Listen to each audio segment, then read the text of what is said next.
Kwa majina naitwa Lilian Kazenga, ni afisa udhibiti ubora wa shule kutoka manispaa ya Temeke. Kutokana na majukumu yangu imekuwa rahisi kutekelezeka kwa sababu idara ya udhibiti ubora wa shule ina mwongozo ambao unaitwa kiunzi cha udhibiti ubora wa shule. Katika kile kiunzi cha udhibiti ubora wa shule kimekuwa ni kifaa muhimu sana kwetu kwa sababu majukumu yetu yote na taratibu zake yameelekezwa katika hicho kiunzi. Kwa hiyo sisi kama wasimamizi wa sera, miongozo, kanuni na sheria zinazotolewa na Wizara ya Elimu tumekuwa tukikitumia kiunzi katika kufanya kazi zetu zote za tathmini. Tunazo tathmini mbalimbali ambazo tunazifanya kama wadhibiti ubora wa shule. Tuna tathmini ya jumla, tuna tathmini ya ufuatiliaji, kadhalika tuna tathmini ya maalum.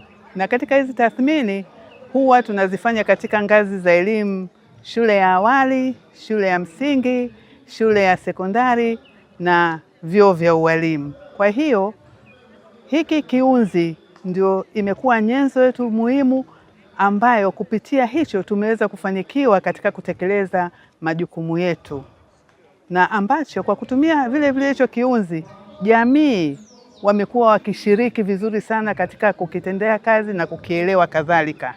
Mafunzo haya yanaleta kutujengea uwezo vizuri wa kutumia fedha tunazoletewa na serikali. Kabla ya haya mafunzo tulikuwa hatuna uelewa wa namna nzuri ya kutumia fedha ya serikali. Kupitia haya mafunzo tunaenda kubadilika, na maboresho haya ni katika kutenda kazi fedha ambazo tunaletewa na serikali. Tutazingatia maarifa yote ambayo tutayapata baada ya hapa. Kwa hiyo tutarajie mwaka ujao wa fedha tutakuwa mahiri sana katika matumizi ya fedha za serikali tunazoletewa kutoka Wizara ya Elimu, Sayansi na Teknolojia.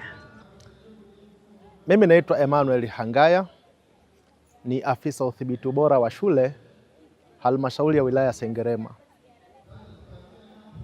Katika kutekeleza majukumu yangu nimeendelea kusimamia taratibu ambazo zinatuongoza katika usimamizi na uendeshaji wa shule. Ziko taratibu nyingi na zote hizo zinasimamiwa na sheria ya elimu. Kwa hiyo tunapotekeleza majukumu yetu, muda mwingi yatupasa kuzingatia hizo sheria yetu ya elimu, lakini pia sera ya elimu na mafunzo ya mwaka 2014 toleo la mwaka 2023. Zipo kanuni mbalimbali, ziko taratibu, ziko nyaraka mbalimbali pamoja na miongozo sasa na maelekezo ya viongozi wetu. Kwa hiyo vyote hivyo kwa pamoja ukivishikilia na kuvifanyia kazi, vinakufanya kazi yako iwe nyepesi, vinakufanya kazi yako iwe ni yenye ufanisi, na mwisho wa siku wanaoweza kutathmini wanaweza kubaini kwamba labda wewe umeonyesha ufanisi katika majukumu yako. Kwa hiyo siri kubwa ni kutumia sheria ya elimu, miongozo. Tumedhamiria tunaboresha elimu yetu.